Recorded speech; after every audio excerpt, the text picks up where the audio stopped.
Welcome to the Unshakable Growth. I'm Esty, and let's get started. Welcome back to the Unshakable Growth podcast. Today I'm really excited because we have an amazing guest with us, Maavis. So Maavis has gone through the experience of moving to a new country, which is here in Australia. He has a huge life change and he's going to share what it's really like, the ups, the downs, and everything in between. If you ever thought about making yourself a move or just want to hear an inspiring story, this episode is for you. Let's jump in. Welcome, Maavis. Thank you. It's really nice to see you again, Esty. Yeah, tell me a little bit about yourself, like where you are from and what makes you to decide to move here to Australia. Like you said, I'm not from the country. I moved here, so it has been 7 years ago. And the whole plan was for my wife to come and study in Australia, most precisely in Sydney, and then to work at the same time, just to be able to explore the country as it is. My wife was a big fan of Ian Thorpe. This is what actually brought her to dreaming about coming to Australia to study, work, and explore the country. And you said that you moved here. So where were you originally from? So my wife and I are from Mauritius. It's a tiny island in the Indian Ocean with just 1.2 million inhabitants, so really small. And moving to Australia, to a big country, was a whole lot of change for us. What was the primary change that you've realized since you moved here? First of all, if you know people in Mauritius, they do things in big groups, like in family, and here it's very individualistic. So when we came to Australia, the whole big change was all about family and friends, because we were just away from our own people. Yep. But we had to start again. So new friends and people we could talk to, people we can relate to, really. And just now you mentioned about friends. Did you have any friends before you moved here? Did you know someone? We did have an acquaintance, but it was not a friend then yet. Okay. Yeah, it was just someone in Mauritius who knew someone in Australia, and we were just, coming from Mauritius to Australia, we had to meet that person. As a point of contact. Yeah, it's a friend's friend, basically. Okay. And how do you find yourself to blend into the people here in Australia? First of all, I'm a very introverted person. Yeah, I Not can a lot tell. of people can say that, but I am. And it was hard for me to actually start conversation with anyone in the country here. First of all, just because of the differences. We can speak English, but and English is actually our third language. So it's not our primary language where you can easily express yourself in English. Yeah. As much as we can, but it's not as much as, people in Australia. It's different. So when we were talking to people in Australia, we would get differences at times or misunderstanding lots of time, just because, the person is saying something and I'm just responding something else. Quick example was someone said, "How are you going?" And I was like, "Oh no, well, I'm going by train. Why do you need to know that?" So that was funny then. Yeah. But then I realized that what he wanted to know was just, how am I doing? But why not say so? Yeah, I guess this reminds me about some things like when you get this question, who are you flying with? Like, supposedly that question is asked towards which airline are you flying with? Right. But being a non-native speaker, you kind of get it as, oh, I'm flying with my wife, or Yes, I'm flying with exactly. my friend. You would just Right? take it literally. Same thing Yeah. happened to me when I was talking to a group of people who were saying, "Oh, you're gonna go to the treetops. That's great. Break a leg." I was like, "No, I won't. Why do you say that? That's so rude." But what they actually meant was have fun. Break a Yeah. leg means have fun. Yeah, that's right. I guess that's one of the challenges that you might face, right? There was definitely a Yeah. language barrier. Uh-huh.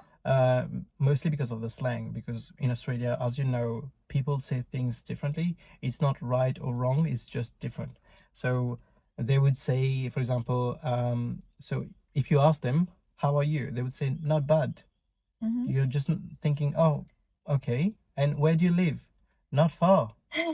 So, you know, in my country, we would just say, how are you would be, I'm fine. Or where do you live? I'll just live there. Yeah. It's close by. So they tend to use slangs that just complicate things for me personally.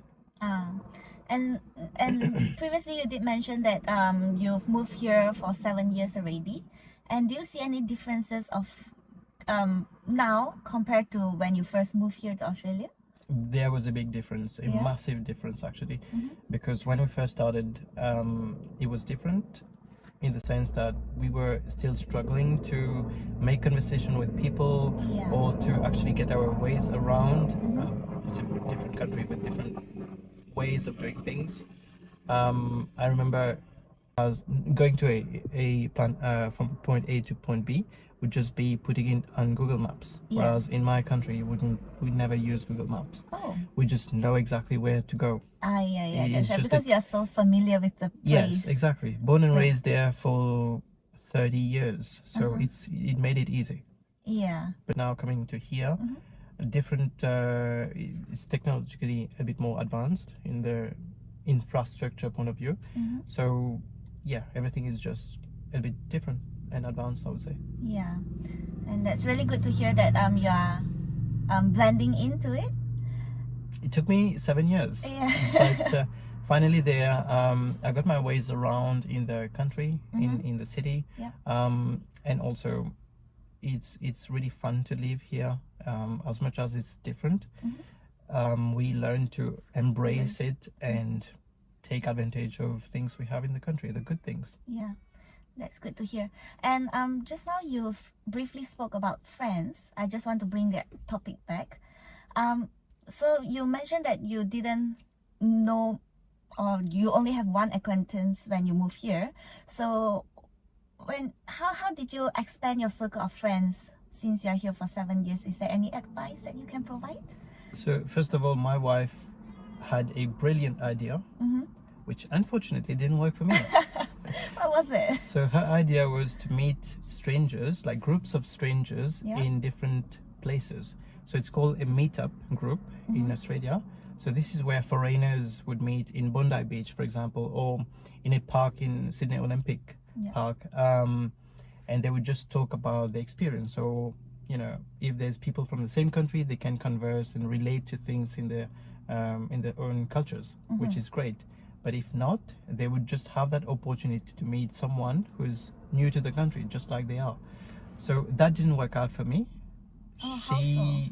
Like, what was the challenges that you faced? Well, we went out to meet a group of people, and it was just too overwhelming. Like, people would just talk about all sorts of things that wouldn't be interesting to us, or anything that we could relate to, because each one of them would be like a different country, a different kind of English. So it was more confusing than actually helping us. Okay.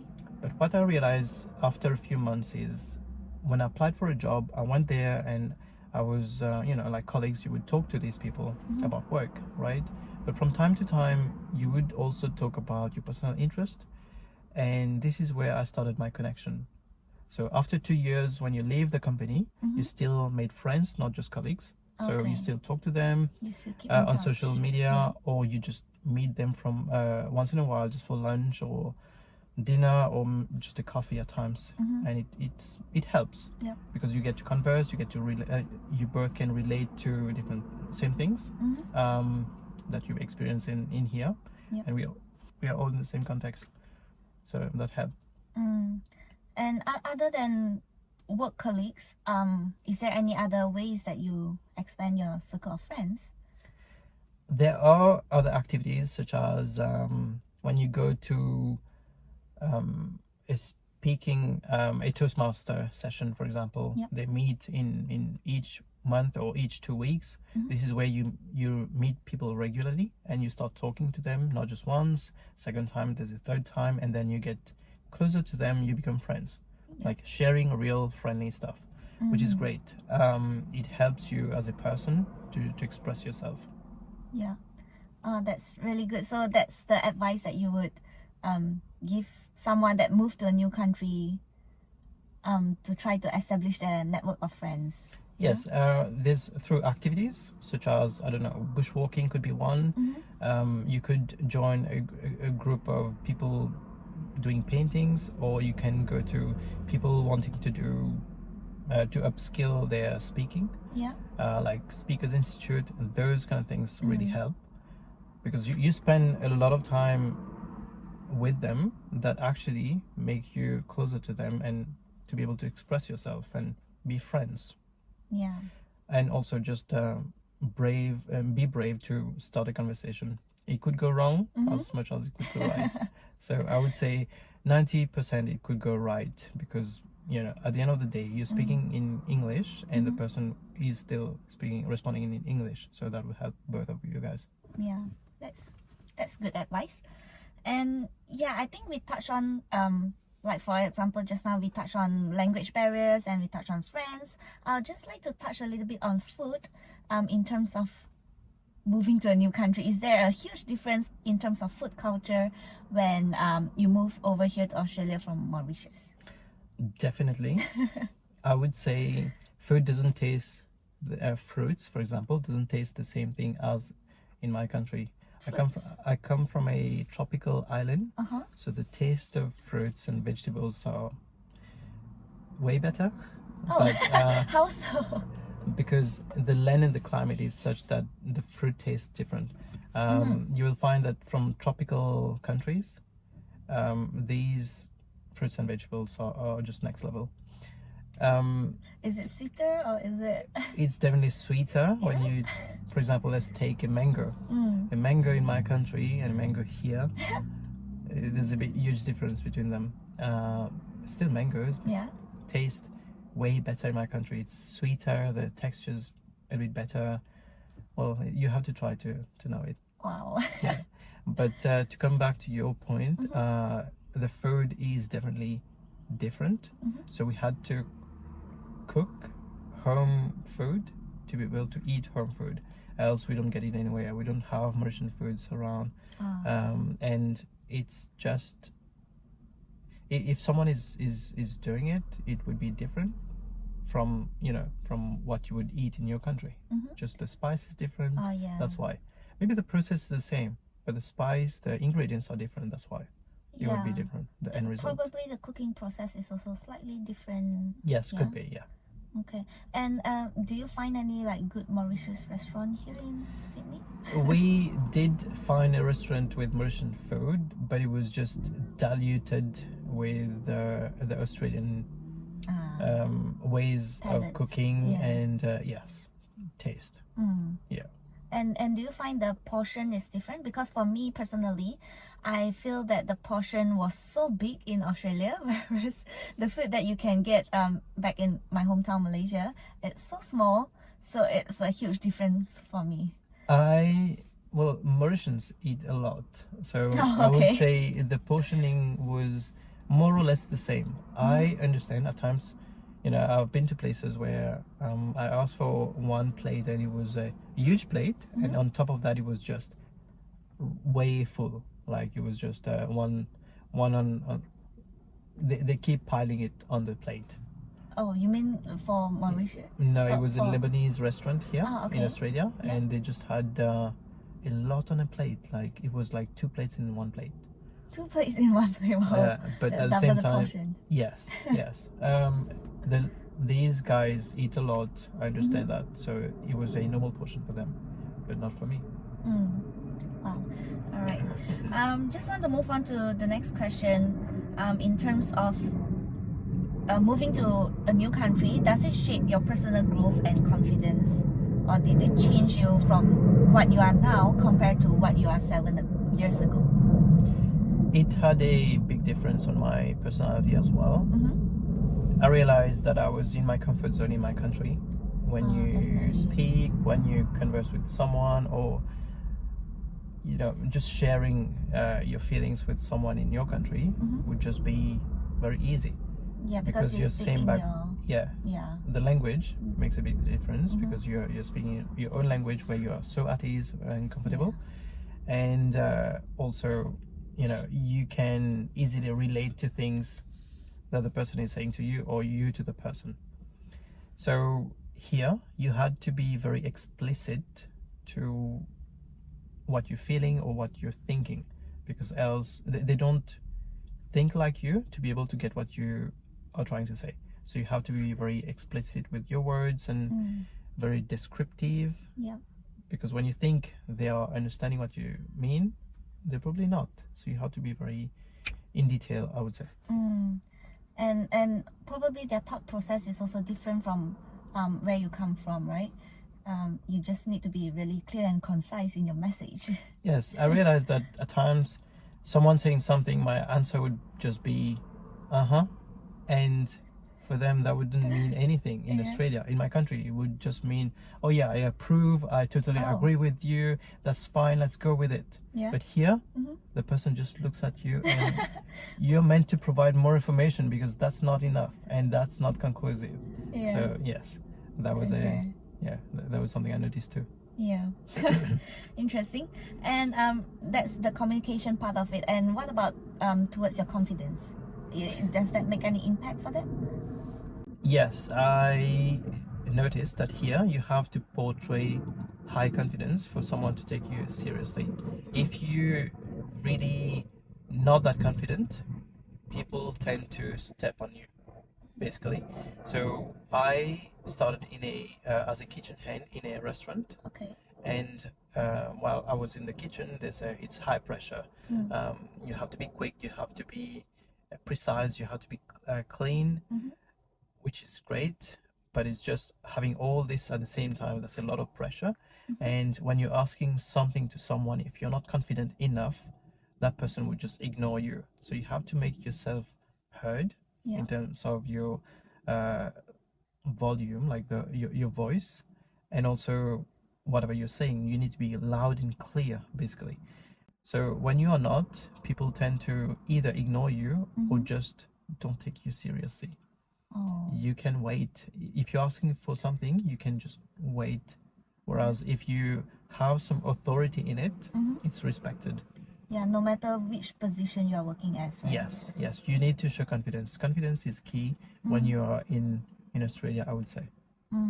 And how do you build that up? Like, because I know in many Asian cultures we tend to be really shy. I mean, And soft. yeah. Taking me as an example, I know that I grew up very shy and very introverted and very soft spoken as well.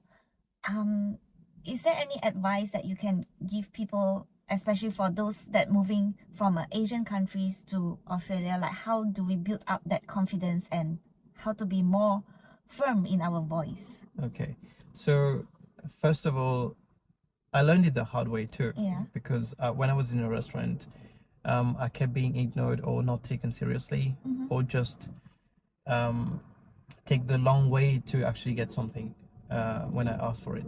So what I tried to do is work on my communication.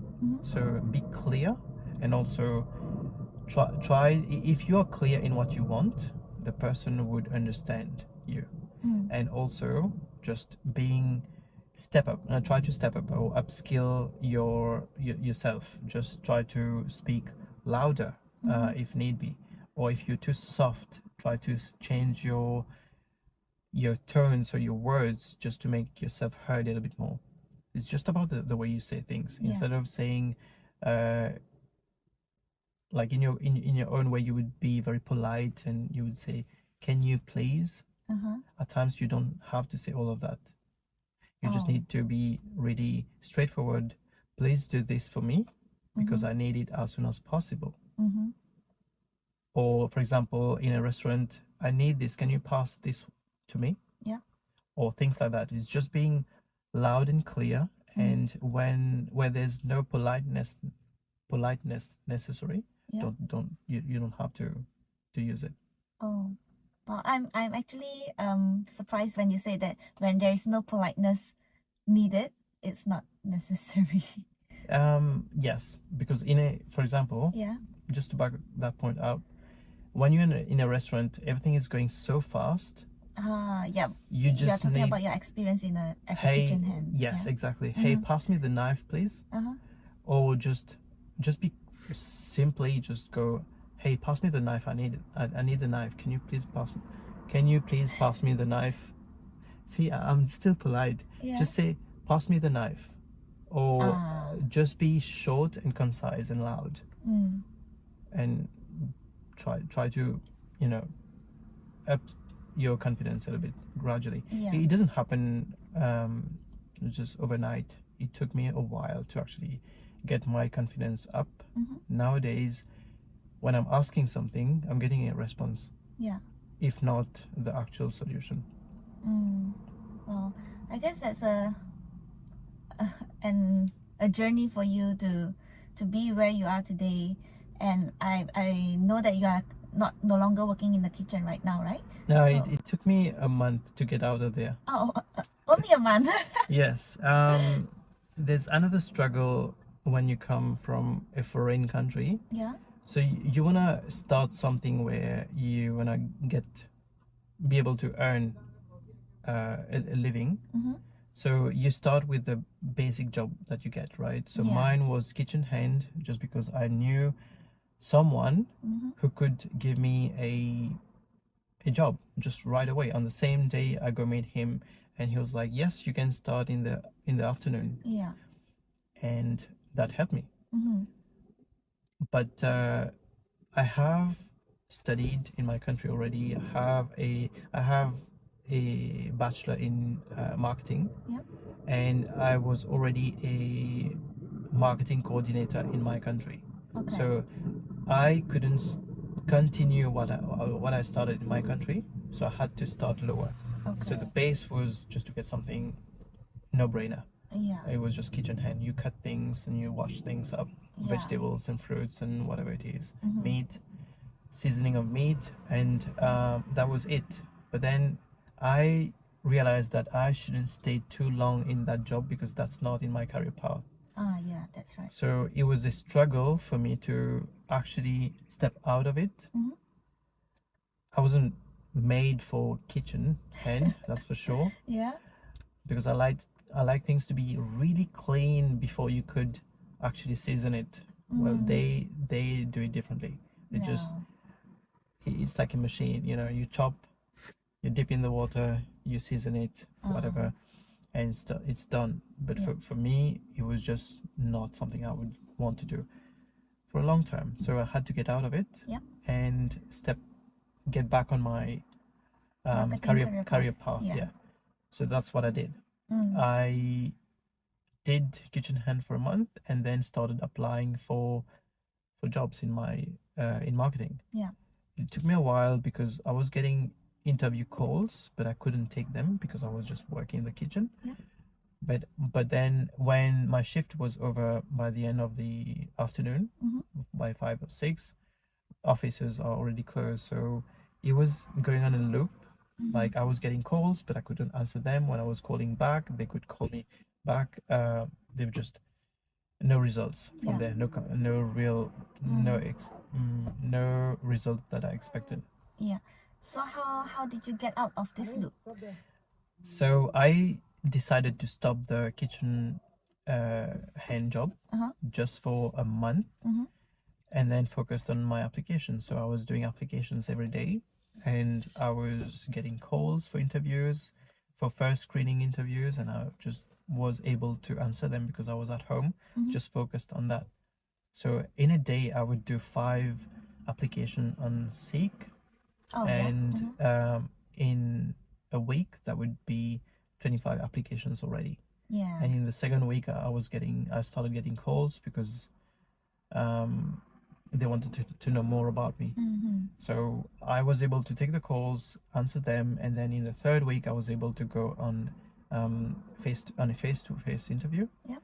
And my first interview was great, but it wasn't enough for me to land the job. My second interview was a good learning from the first one, which I applied in the second one, and that was perfect, and I got the job. So I started as a sales and marketing coordinator. And then from there, I climbed up to assistant product manager in another company. And then I moved to a marketing manager in the current company I'm with. Yeah. So it took me 7 years. Wow. And just to link back your experience to the communication part plus the confidence part, how does that play a role in your corporate world or your corporate career path to implement all these things or the things that you've learned across these 7 years? So communication is key when it comes to any job. Yeah, no matter And- it's a kitchen hand or in a corporate world. Yes, exactly. And in a corporate world, there's a bit more writing, Yeah. written Oh, yes. communication. So this is where you need to excel, because in my line of work, we talk to managers and directors and groups of salespeople, Yeah. marketing agencies. So the communication should be tailored, Yeah, but at that's the right. same time impactful. And since I am a marketing manager, my job is about communication. I need to be able to Yeah. communicate about new products, Your products, yes. new strategies to the team, and basically training the team about anything new that we launch. Yeah. Any campaign, any communication campaign that we do, we need to be really clear and concise with our communication, be it verbal or written. Yeah. Yeah, that's good to know. I guess a lot of people might have left out that written communication part because I believe in Australia, like verbal is the main thing. The verbal communication is one of the main part of it. But yes, I agree with you that the written communication part of it, it's quite important in the corporate world as well. And I would just go as far as even saying that, that communication needs to be at the start itself. So I would say when you're writing your CV, your written communication in there should be just on point, because they will judge you based on that piece of information that they have from you. Yeah, that's right. I mean, like, that's basically presenting yourself in a written way before they actually get to see you in person. Or Exactly. It's all about how you sell yourself. yeah. Oh, I like that, how you sell yourself. Yeah. I mean, that was a really good conversation that we had over here. Thank you so much for sharing all your journey and all the insights and tips that you have for us. If you have any last advice for people that would be moving to a new country, what would it be? A final advice. My last advice would be resilient, because it's a new country, yes, but you need to believe in yourself that you can actually do it. There'll be difficulties along the way. You have to brave through those difficulties to get to the end of that. And believe me, after a few years, you'll be so used to the country, the language, the people, it will be easier to make friends with anyone you want. Yeah, it So- just takes time and Patience and patience, and make sure that you put yourself out there to try the first Yes. step, right? yes. Yeah. So, yeah, I mean, if you enjoyed today's episode, don't forget to subscribe to the Unshakable Growth podcast. Share it with someone who might need to hear this, and leave me a comment if you have any. Until next time, keep growing and pushing your boundaries. And thank you, Maavis, for joining in this podcast today. You're very welcome. Thank you. Bye. See ya. Thanks for tuning in the Unshakable Growth. Stay unshakable, and I'll catch you in the next episode.